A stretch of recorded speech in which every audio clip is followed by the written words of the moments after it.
14 ಲಕ್ಷ ಒಂದ್ಸಲ.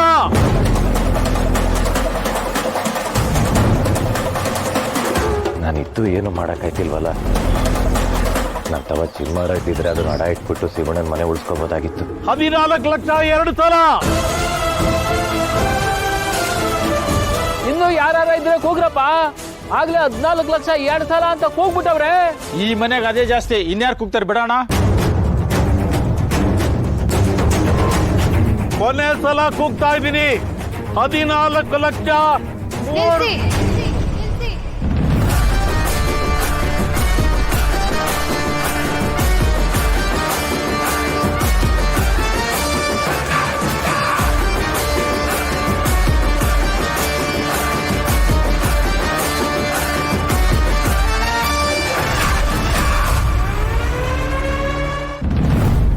ಚಿತ್ರೇಣ, ನೀವು ಮಾಡ್ತಿರೋದು ದೊಡ್ಡ ಅನ್ಯಾಯ.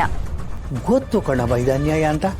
ಹಂಗಂತ ಸ್ವಾಮಿ ನಿಷ್ಠೆ ಬಿಟ್ರೆ ಅದು ಅನ್ಯಾಯ ಆಯ್ಕಕ್ಕಿಲ್ವಾ? ಈ ಅನ್ಯಾಯಕ್ಕೆ ಒಂದಲ್ಲ ಒಂದು ದಿನ ನೀವು ನಂಬಿರೋ ನಿಮ್ಮ ಯಜಮಾನರಿಂದಾನೇ ನಿಮಗೆ ತಕ್ಕ ಶಾಸ್ತಿ ಆಗುತ್ತೆ. ಇದು ನನ್ನ ಶಾಪ. ನನ್ನ ಗಂಡ ವಿಷ ಸರ್ಪ ಅನ್ನೋದನ್ನ ಮರಿಬೇಡಿ. ಅದೇನಾಯ್ತದ ಆಗ್ಲಿ ಬಿಡ್ರವ, ನಾನು ನೋಡ್ತಾ ಇರ್ತೀನಿ.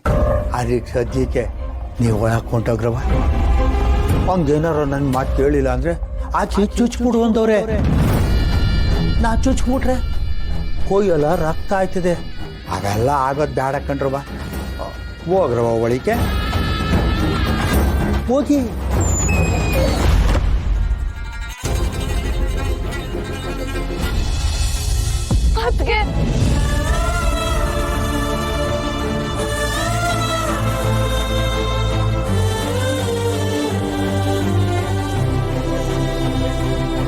ಮೂರು ಸಲ ಅಲ್ಲ, 3000 ಸಲ ಕೂಗಿದ್ರು ಈ ಮನೆ ನಿಮಗೆ ಸಿಗಲ್ಲ.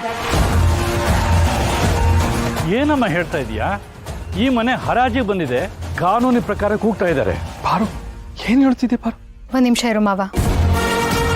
ಏನು ಹೇಳಿದ್ರಿ ಸರ್? ಕಾನೂನು ಪ್ರಕಾರ ಕೂಗತ್ತಾ? ಕೂಗಿದ ತಕ್ಷಣ ಕೊಡೋದಕ್ಕೆ ಇದೇನು ತರಕಾರಿ ವ್ಯಾಪಾರ ಅನ್ಕೊಂಡ್ರ? ಇದು ನನ್ನ ಮನೆ, ನನ್ನ ಗಂಡ ನಾದ್ ನೀರು ಬಾಳಿ ಬದುಕಿರೋ ಮನೆ. ಸಾಲ ಕೊಟ್ಟಿಲ್ಲ ಅಂತ ಹರಾಜಾಗ್ತಿದ್ದೀರಲ್ಲ, ಆ ಹಣನ ನಾನು ಕೊಡ್ತೀನಿ.